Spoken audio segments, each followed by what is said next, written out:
Ray tracing. Do you remember NVIDIA's RTX technology, which will allow video games to have real-time ray tracing? And NVIDIA's promise that this technology can and will change this industry forever. But in 2023, after almost 5 years that NVIDIA launched their first RTX cards, there's been only 50 games, around 50 games that supports RTX actively. So what happened? Is it a overhyped technology that gonna be dead pretty soon? To answer that, no, it's not overhyped, and yes, it has a future. But the answer is more complicated than just yes or no. And before talking about the answer, let me explain to you what ray tracing really is. Let's assume we have a camera source and a light source and an object between that. So what we need to do here in ray tracing, we trace lines from the camera to the light source. And if there are objects in between those two sources, we bounce off that line to get to our light source from the camera. By using this technique, we get a much better or accurate representation of shadows and reflections. But we are not talking about one or two lines here. We are talking about billions and billions of lines to get the proper representation of reflection, lights and shadows. And for that, we need huge amount of computational power and time. Compare it to rasterization, well, artists and developers use lighting effects and all the reflection and shadows. They think they use it by baking it into the scene. That means it is rasterized or it is glued to the scene beforehand, which lessen the computational power. But here comes the specialized RT cores that both NVIDIA and AMD have in their GPUs. Now they use different kinds of algorithm and AI. I'm not getting what the algorithms are and how the AI uses those algorithms and everything. I will talk about in some other video if you want me to. But now let's talk about this ray tracing. Does it affect your gaming experience? Does it improve or enhance your gaming experience, or does it lessen your gaming experience? Well, if we talk about quality, yes, definitely it improves your gaming experience because it gives you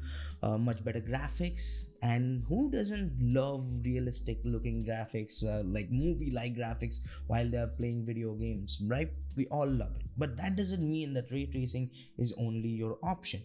There are a bunch of games which use rasterization and have amazing lighting effects and amazing graphics. A prime example of that is a game called The Order 1886 or 1889. I'm forgetting the name, sorry for that. But that game has such great lighting effects, and that game was PS4 exclusive back in 2015, and even today that game looks amazing. And that tells you that in right hands, using rasterization, games can look good. But that can also be said for Cyberpunk 2077, Minecraft, The Control, Witcher 3, Metro Exodus, Spider-Man. All these games have ray tracing and they look amazing, especially Minecraft. It just looks like a different game if you turn on ray tracing. But it is a very new technology. It's on its early stages. But the biggest difference comes in the performance when it comes to rasterization and ray tracing. In rasterization, as I said, we don't need as much as computational power. So if a game is well optimized, you're gonna have a pretty good gaming experience even if you have a mid-tier or low-tier GPU. But on the other hand, you need top-of-the-line GPUs from both NVIDIA and AMD to have a good gaming experience, at least when we are talking about today's standard of good gaming experience. For an example, if you have a 4090 and if you want to play of Cyberpunk 2077 in 4K, well, without ray tracing, you can easily achieve over 60 FPS, close to 80 FPS without breaking a sweat. But when you turn on the ray tracing mode, it dips down to below 40, and to get a respectable or the minimum standard of minimum frame rate nowadays, the 60 FPS cap, to get over that, you need to use some kind of super sampling technology, specifically DLSS. And I know this is a very extreme example, 4K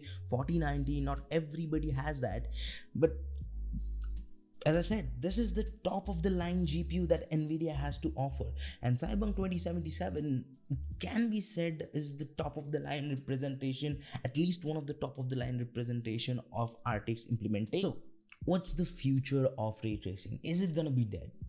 I don't think so. It's gonna be dead. It's still in its early stage.